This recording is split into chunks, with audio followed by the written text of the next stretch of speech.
Dr. Subash MBBS, MD, DM Cardiology. Qualification: MBBS Sri Ramachandra University 2007 to 2012. MD Sri Ramachandra University 2013 to 2016. DM Sri Ramachandra University 2016 to 2019. Award: Gold Medalist in DM Cardiology. Experience: Consultant Interventional Cardiologist in Venkateswara Hospitals, Nandanam. Consultant Cardiologist and Oncocardiologist in Cancer Institute, Adayar. Associate Consultant Cardiologist in Apollo Hospitals, Greaves Road, 2019. 2020. EXPORTISE. Non-invasive procedure. 1 echo, 2 transthoracic echo, 3 transesophageal echo, 4 carotid and vertebral Doppler, 5 contrast echo, 6 24 HRS Holter monitoring and ABPM, 7 exercise stress test. Invasive procedure. 1 ABP, 2 CAG, 3 PTCA, 4 primary PCI, 5 right heart and left heart catheterization, 6 percutaneous balloon mitral valvuloplasty, 7 EP with or without RF ablation, 8 PPI, 9 ICD, 10 CRT, 11 TOR. Publication and presentation. Various publication and presentation done in state and national level. Over to you, sir.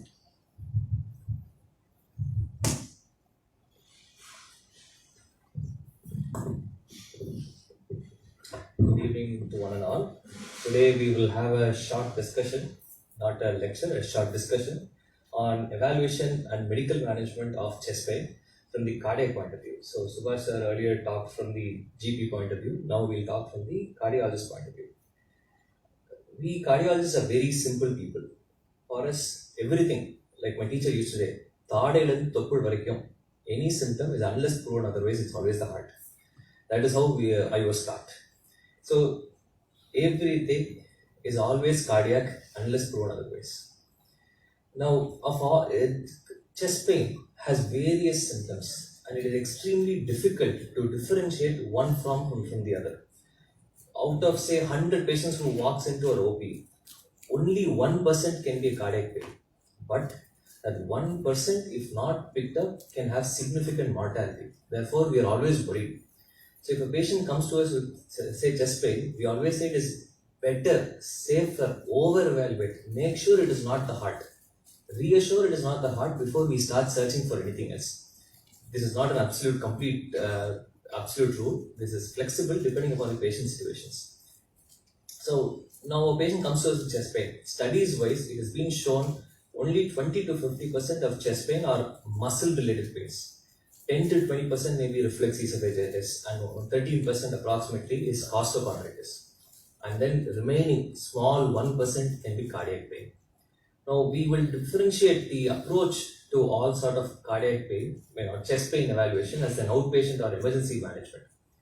In a OP management setup, say a consultant is sitting inside, the patient comes to us in the OP basis. Every patient that comes in the first basis has to be evaluated for the vital signs and oxygen saturation even before they come into the doctor's OP to make sure they're hemodynamically stable. In case they are unstable, they don't even come there. Immediately, patient goes to an emergency room somewhere. If the patient is stable and the patient does not have acute pain, acute dissection sort of pain, acute distress, then the patient can be evaluated slowly, effectively. Depending upon each sort of pain, there are various definitions, various classifications, as Subash rightly said, various different types of pain. Chest pain at rest, suggestive of angina, compressive pain, sweating, exacerbated by exertion, or patient having pain spontaneously at rest, relieved with exercise, relieved by rest again. These can be suggestive of cardiac pain. If the patient has chronic back pain, which is classically ripping in quality, then we can consider dissection as a sort. Now, dissection pains are very difficult to identify. There have been numerous situations where the patient will come with all classical pains to proper cardiology setups and are eventually missed and are picked up later on with autopsies and situation. So unless you think of dissection, you will never pick it up. It is very difficult to pick up. Now, when do we do an ECG? Any and all patient who comes in with chest pain, regardless if it sounds cardiac or non-cardiac, should undergo an ECG. There have been plenty of patients who comes in with a slip and fall. We take an ECG, patient has a ST elevation MI. Patient would have developed a transient arrhythmia, had a collapse, and then got up spontaneously and come in with a fracture. Father MIR இருக்கும். There have been patients who have pneumonias. Obviously, they'll have fever, cough, cold. We take an ECG, there'll be an ST elevation going on. So, any and all patients who comes in, unless the obvious other contraindications are there, ECG is indicated. And X-ray can be segregated to only patients who have high-risk features like clinical features of fractures or localized tenderness, or patients have acute heart failure symptoms. Then an X-ray can be warranted. Now, stable myocardial ischemia, patients coming in recurrently with exertional angina, exertional chest pain, we can differentiate by means of various methods and modalities. We'll talk about this gradually. Now, there are various risk factor stratifications. India and Indian populations do not have any single risk factor score made in India quality which has a high sensitivity and predictability. Most of these scores are from international guidelines. For example, this multi-ethnic study atherosclerosis score. This is one of the highest predictive risk factor scores available. This is almost exclusively for American populations. We have to consider Southeast Asian in that list to detect it. But it is one of the few risk scores which incorporates something called as the CT coronary calcium score in it to give us a better understanding and better risk stratification for us. And Framingham risk score is an age-old score which has been being used for decades. Now, this is a slightly complex-looking slide. Let me clarify. Let's look at the right side of the page over here. Okay, this side. So this is the initial risk criteria ruling score. If a patient is more than 55 years of age in men and more than 65 in women, and if the patient has a prior history of CAD or prior cerebrovascular disease, the pain is not reproducible by exertion or palpitation, where pain gets worse by exercise, and the patient assumes the pain is cardiogenic. If the patient comes in and saying, "Oh, I have chest pain, I feel like it may be heart," that also has to be considered. Each of these gets 1 point significance. And if the score is 0 to 1, the chance of it being less. This is a well-validated score. Now let's look at the left side of the page over here. So the first thing, patient comes in, they say do the risk stratification. If the patient risk score is only 0 to 1, it is most probably non-cardiac. You have to start evaluating for other causes of chest pain. If the patient has scores of 2 to 3, then it has a higher risk. It is considered as moderate risk for cardiac disease. Then you do an ECG. ECG is perfectly clean. Then we advise for repeat ECG subsequently, say 3 to 4 hours later. If 2 subsequent ECGs are perfectly clean, then you start evaluating for other features. In case the first ECG itself shows some changes like LVBB, which may or may not be new onset, because not every patient comes in with an old ECG or with their old files, or new onset T-wave inversions, ischemic features in the ECG. Then you go for the next step of evaluation. Or the first ECG is normal and subsequent ECG becomes abnormal, that is also significant. At this point, you will go on for the next step of evaluation, which is usually, say, a cardiac troponin in the first step. And then if necessary, troponins are negative, then you can go on for stress test like a treadmill. Or easiest thing, you just tell them to take a walk inside your campus, walk for 6 minutes in strenuous physical activity, recheck the ECG. It can be a pseudo treadmill test like a test. Now let's have a few examples. This was a 76-year-old gentleman, diabetic, hypertensive for more than 10 years. Presented with a sharp left-sided stabbing pain for 3 days. He had a prior history of COVID vaccination. This was recently, some 15 days before presentation, he had a vaccine. Patient had low-grade fever. His heart rate was 72 on arrival. His BP was on the lower side, 90/60. His hypertension was not greatly controlled previously. Saturation was normal, X-ray was normal, and ECG was done. And this was the ECG we noticed. If you see, this appears like a hyperacute wave. Initially, first assumption we make, oh, this is a STEMI. But please notice carefully, not all ST elevations are STEMI. It is very easy. I am a cardiologist. I have plenty of STEMI ECGs. It's quite boring to see STEMI ECGs over and over again. Let's look at the other causes which may be missed. If you see, the patient has ST elevation 2-3 AVF and an ST elevation V2, V3, V4, V5, V6 and 1. The patient cannot be having MI everywhere. This is a classical post-vaccine myocarditis which patient has developed. This was very easily managed. Patient was put on colchicine for a duration of 2 weeks. With everything settled, patient became alright. Now, curiously, this patient in the ER, ECG estimation done, our ER physicians immediately sent a tropoid. Tropoid came out positive also. Again, this becomes a diagnostic dilemma. Oh, tropoid is positive, ECG showing estimation. Always correlate clinically. All tropoid being elevated, all estimation need not be MI. And this was diagnosed as myopericarditis, conservatively managed, patient recovered well. Now the next patient, the 54-year-old diabetic, is not on regular treatment, is a chronic smoker like most of our patients. He presented the hospital with exertional angina for two days. He had pain, classically lasting for 10 minutes. He would rest, it will resolve. Whenever he had the angina, he had profuse sweating. This is calling out to us, oh, this looks like a cardiac pain. Have a look at us. Now we do the ECG when he comes in. Slightly tachycardic. Now the ECG does not look too obvious. There is some subtle ST depression from V2 to V6. That's it. Patient was in the ER. A troponin was done. Troponin has become day in and day out for us. It's a 20-minute test. We put it, it comes through immediately. Curiously, troponin is negative. What do we do? Oh, it's not MI. Now we go back to the original chart I showed you. If the patient symptom is significant, if the clinical suspicion is significant, it does not matter what the ECG shows, what the troponin shows, still suspect it may be the heart.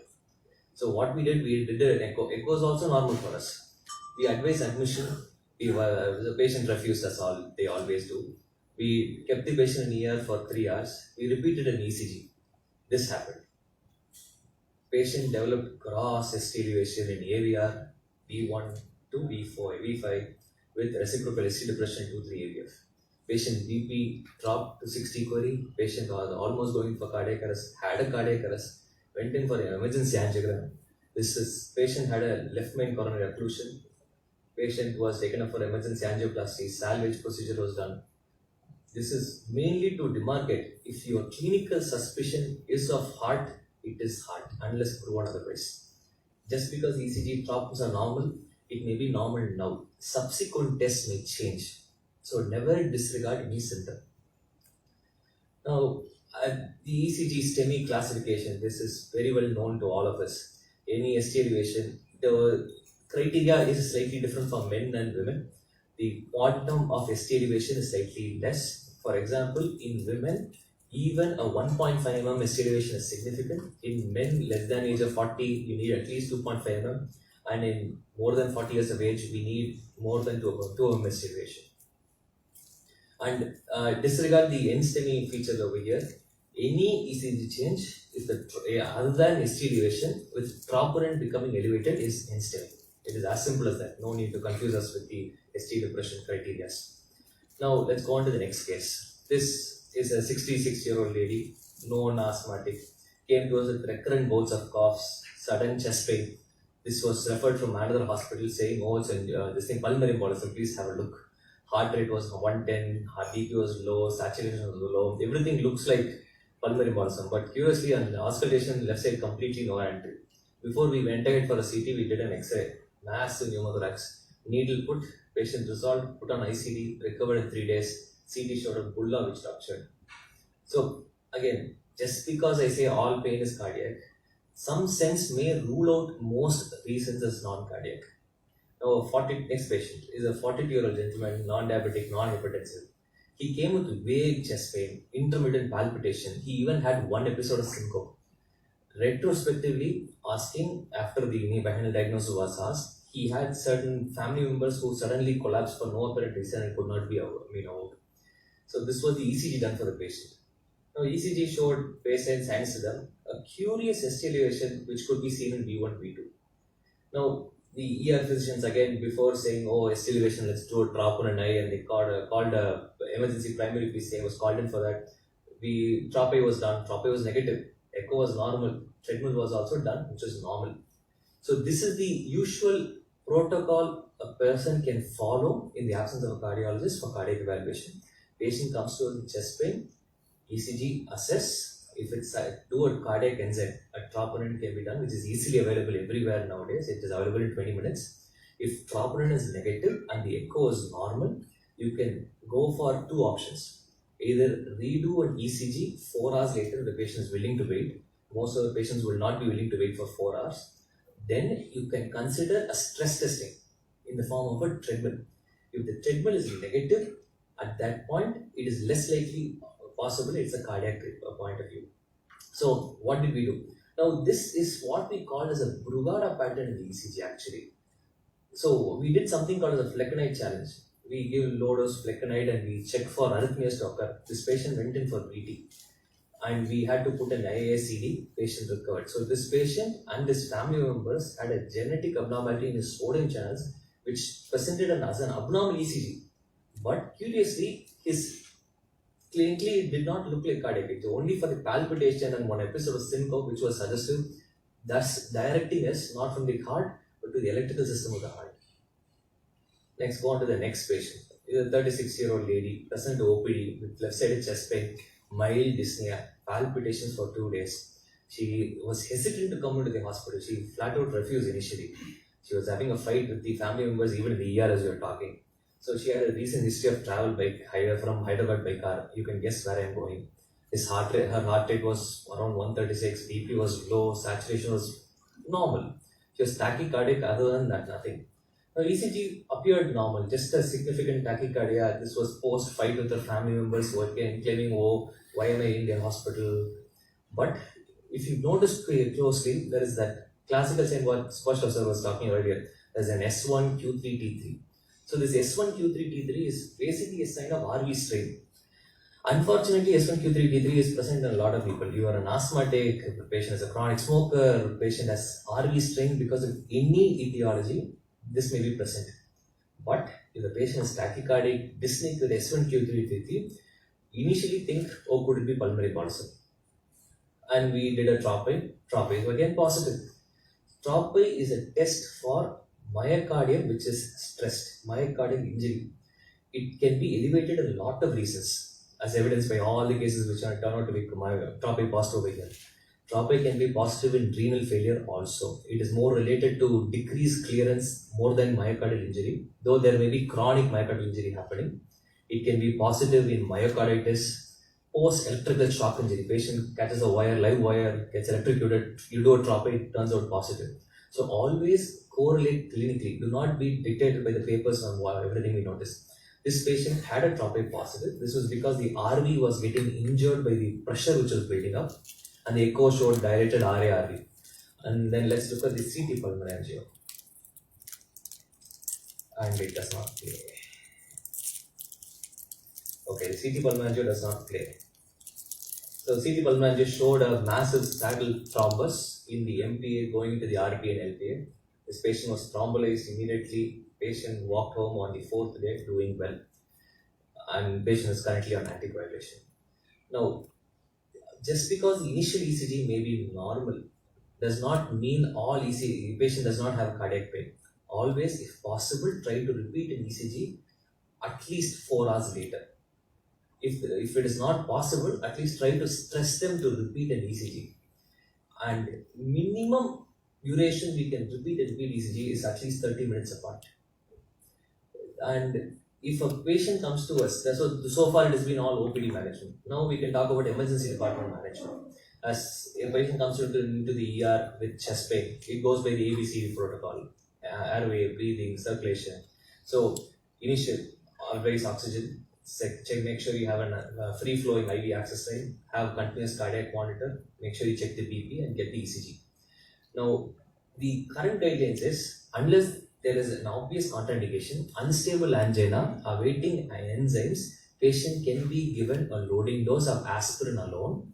If the patient gets proven to have NSTEMI or STEMI, or if the patient has no bleeding manifestation, then you can give the second antiplatelet, clopidogrel, ticagrelor, prasugrel.